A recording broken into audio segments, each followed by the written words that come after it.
Naggutom na yata tong pusa ko at pumasok diyan sa plastic.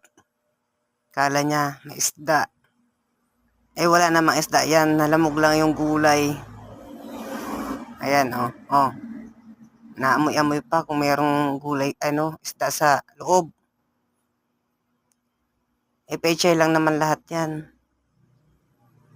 Oh, di na makalabas, oh. Ayan. Ayan. Nahihirapan na lumabas. May bantay pa dyan sa labas.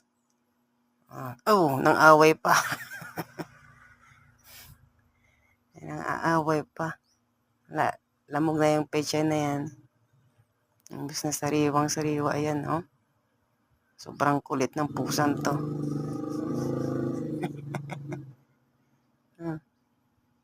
Naaasar pa sa kapatid niya. Naasar pa. Ano ba? Hindi talaga nalabas. Ang inggit pa. Kasaway na pusang to. Ang inggit pa sa mga kasama.